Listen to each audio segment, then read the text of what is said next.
ఐతో Peddi premieres చూసాం. కొండ కింద ఊర్లో మళ్ళీ పుడతామా ఏంటి? అప్పల్ సూరి అనే క్యారెక్టర్ తో ఎమోషనల్ సీన్ అది. ఈ ఏజ్ లో కూడా ఫైట్స్ అసలు ఎంత బాగా చేశారంటే టీచర్ గా ఉంటారు. సీక్వెన్సెస్ అని చాలా చాలా నేషనల్ అవార్డ్ ఈ మూవీతో ఆట కూలిక స్టార్ట్. క్రికెట్ సీక్వెన్సెస్ 3 రౌండ్లు అవతల వెళ్ళి పడటం, ఏదో ఒక బాడీ పార్ట్ తీసి రెస్లర్ గా ఎలా చేంజ్ విన్నింగ్ కోసం అయితే వెయిట్. ప్రాబ్లమ్స్ చాలా ఇండియన్ ని కాదని చెప్తారు. హాయ్ హలో, ఇప్పుడైతే మొబైల్లోకి ఎంట్రీ ఇచ్చేసింది ఈమె డింపుల్ శ్రీ బ్లాగ్. డింపుల్ శ్రీ వచ్చిందంటే ఏదో ఒక ఇన్ఫర్మేషన్ పక్కా ఉండాల్సిందే. సో ఈరోజు మన ఇన్ఫర్మేషన్ ఏంటి అంటే, I saw Peddi movie on first day, not first day, premieres చూసా. సో ఆ ప్రీమియర్స్ లో నేను ఏం చూసాను, స్టోరీ ఏంటి అనేదంతా నేను మీకు ఫుల్ రివ్యూ అయితే ఇచ్చేస్తాను. So first will start this review. First positives మాట్లాడుకుందాం, నెగటివ్స్ కూడా అన్ని చెప్తాను. So just listen to my words. నాకు అనిపించింది ఒక ఆత్మస్థైర్యం చనిపోకుండా, మనసులో చనిపోకుండా దానికోసం పోరాడే వ్యక్తులు ఉంటారు కదా, సో అలాంటి ఒక స్టోరీ ఇది. ఫస్ట్ రామ్ చరణ్ క్యారెక్టర్ అండి. రామ్ చరణ్ క్యారెక్టర్ వచ్చి ఒక కొండ కింద ఊర్లో ఉంటాడు రామ్ చరణ్. సో ఇది Ram Charan character. So it's going to deep. ఒక డైలాగ్ ఉందండి, మళ్ళీ పుడతామా ఏంటి? ఈ డైలాగ్ అయితే చాలా చాలా బాగా ఎగ్జిక్యూట్ అయింది. సో ఇంక నెక్స్ట్ పాయింట్కి వెళ్తే, జగపతి బాబు గారు అప్పల్ సూరి అనే క్యారెక్టర్ తో చాలా చాలా చాలా బాగా చేశారు. He has some important role in the movie. మీకు అది మూవీ చూస్తే ఏంటి అనేది అర్థమవుతుంది. ఒక సీన్ ఉంటుంది, ఆ సీన్ లో ఫుల్ అందరినీ ఆకట్టుకొనేస్తారు. చాలా చాలా బాగుంటుంది ఆ సీన్. బాగుంటుంది అనే దానికంటే చాలా ఎమోషనల్ సీన్ అది. సో మనం అందరూ ఎలా తీసుకుంటాం అనే దాన్ని బట్టి ఉంటుంది. శివరాజ్ కుమార్ గారి గురించి చెప్పాలంటే, సో ఆయన ఈ ఏజ్ లో కూడా ఫైట్స్ అసలు ఎంత బాగా చేశారంటే, రెస్లింగ్ లో ఆయన రామ్ చరణ్ గారికి టీచర్ గా ఉంటారు. సో ఆ టీచర్ గా ఉండి తను టీచ్ చేస్తూ ఉంటారు. టీచ్ చేసేటప్పుడు ఆ ఫైట్ సీన్స్ కానీ కొన్ని కొన్ని రామ్ చరణ్ గారికి చెప్పిస్తూ కొన్ని కొన్ని చేస్తారు. ఆ ఫైట్ సీక్వెన్సెస్ అని చాలా చాలా బాగుంది, చాలా రియల్ గా కూడా ఉంది చెప్పాలంటే.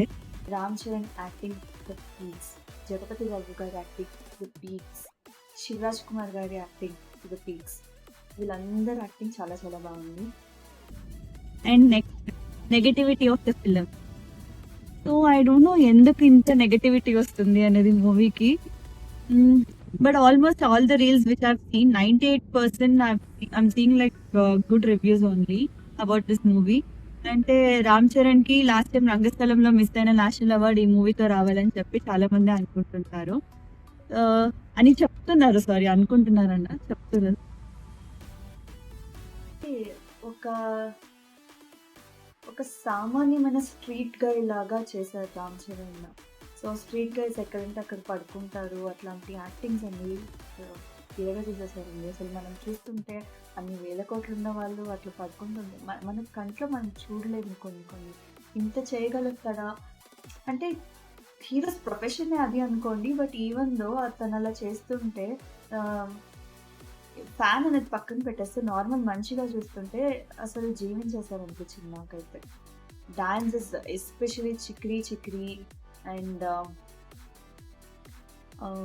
ఐటూన్ సాంగ్, అండ్ ఇంకొకటి రేరే రారా సాంగ్ అయితే ఆసమ్గా ఉందండి. చిక్రీ కంటే ఆ సాంగ్ చాలా చాలా బాగుంది.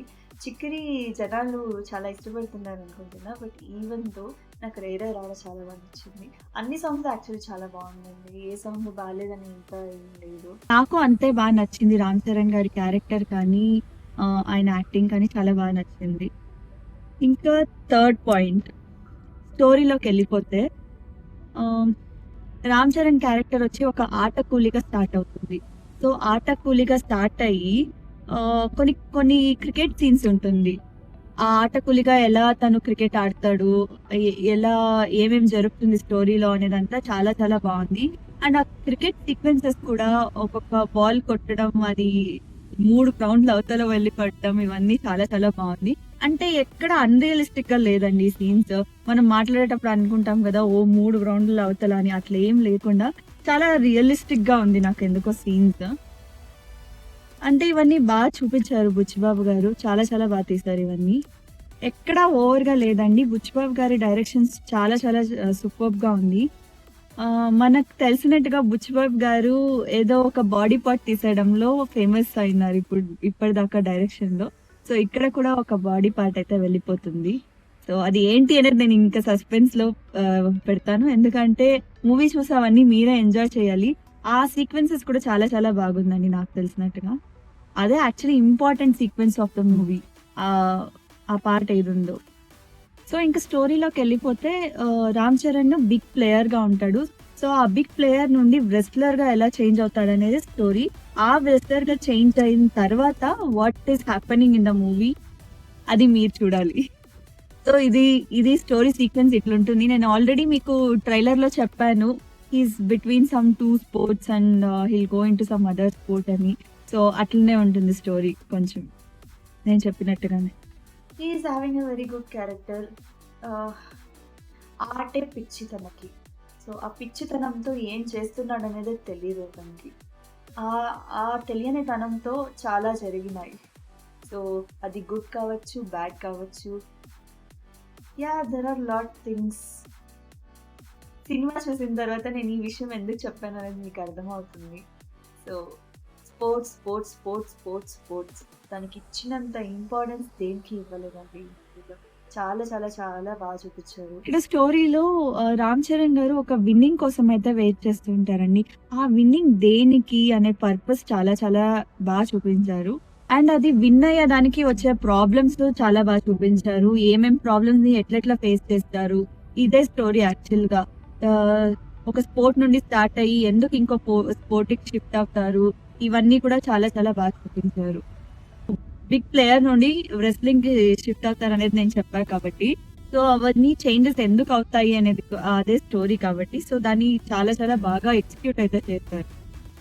ఆ విన్నింగ్ చెప్పా కదండీ! ఆ విన్నింగ్ కోసం చాలా చాలా ఆరాటపడుతూ ఉంటారు రామ్ చరణ్. అది విన్ అయ్యి తను ఏదో ఎక్స్‌ప్రెస్ చేయాలని వెయిట్ చేస్తూ ఉంటారు. ఆ వెయిట్ చేసే ఎక్స్‌ప్రెషనే క్లైమాక్స్ ఆఫ్ ద మూవీ. ఆ ఎక్స్‌ప్రెషన్ చెప్పేటప్పుడు ఒక డైలాగ్ వస్తుంది. నేను ఇండియన్‌ని కాదని చెప్తారు. అది దేనికి అనేది కూడా మీకు సస్పెన్స్‌లోనే పెట్టేస్తాను. So, you should watch the movie and then tell. Ram Charan acting is like top notch. అన్నిటిలాగా చెప్పినట్టుగా. సో, ఆయన ఒక్కరే లైక్ ఆల్మోస్ట్ అన్ని స్పోర్ట్స్‌ని ఆడడం, చూపించడం అన్నీ చాలా బాగా చూపించారు. కానీ plus to this movie is Jagapathi Babu గారు అండ్ శివరాజ్ కుమార్ గారి యాక్టింగ్. సో, వీళ్ళు ముగ్గురు main pillars of the movie అని నా feeling. So, Janhvi Kapoor dressing and Janhvi Kapoor parts ఏదైతే ఉందో మూవీలో అది కొంచెం నాకు నెగెటివ్ అనిపించింది. కొంచెం కనెక్టివిటీ మిస్ అయింది జాన్వీ కపూర్ రోల్స్. కనెక్టివిటీ అంటే స్టార్టింగ్‌లో ఏమవుతుందంటే ఒక స్పోర్ట్స్ అథారిటీ పర్సన్ ఒకరుంటారు. వాళ్ళు స్పోర్ట్స్ గురించి వెతుకుతూ ఉంటారు. అప్పటికి ఇండియన్ ఒలింపిక్స్‌లో 2 మెంబర్స్ విన్ అయ్యుంటారు. సో, ఇంకా ఇలాగే కంటిన్యూ అయితే క్లోజ్ చేసేస్తాం అథారిటీని అని చెప్తారు కాబట్టి. So, he'll be coming and he'll be searching for the other sportsmens and all. So, అప్పుడు రామ్ చరణ్ స్టోరీ ఒక ఆయన చెప్తారు ఆయనకి. సో, చెప్పినప్పుడు ఆయన స్పోర్ట్స్ అథారిటీలో ఉండి కూడా ఆయన అంత పెద్ద విన్నింగ్ చేశారనేది ఆయనకు తెలియకుండా ఉంటుంది చూడండి. అక్కడ కొంచెం డిస్‌కనెక్టివిటీ ఉందేమో అనేది ఫీలింగ్ వచ్చింది నాకు. ఇది తప్పితే నాకు మూవీ అయితే చాలా చాలా బాగా నచ్చింది. అన్ని పెద్ద పెద్ద మూవీస్‌లోనూ ఏదో ఒక చిన్న చిన్న మిస్టేక్స్ అయితే కంపల్షన్ ఉంటుంది. So, if you not caring all those mistakes you can watch the movie. అంటే చాలా చాలా తప్పులు వెతకాలని వెళ్ళిన వాళ్ళు కూడా చాలా ఎంజాయ్ చేసుకొనొచ్చారు మూవీని. అట్లా నేను కూడా చాలా బాగా ఎంజాయ్ చేసే వచ్చాను. నేను కూడా ఏదో ఉంటుంది అనుకున్నా. ఉంది మూవీలో చాలా చాలా ఇంపార్టెంట్ ఎలిమెంట్స్ చాలా చాలా ఉంది. సో, నాకైతే నేను కనిపించిన నెగటివిటీని అయితే చెప్పేస్తాను. So, this is all the negativity. దీన్ని వదిలేసి మీరు మూవీని చూస్తాము అంటే you can go and watch the movie. So, this is all about పెతి రివ్యూ.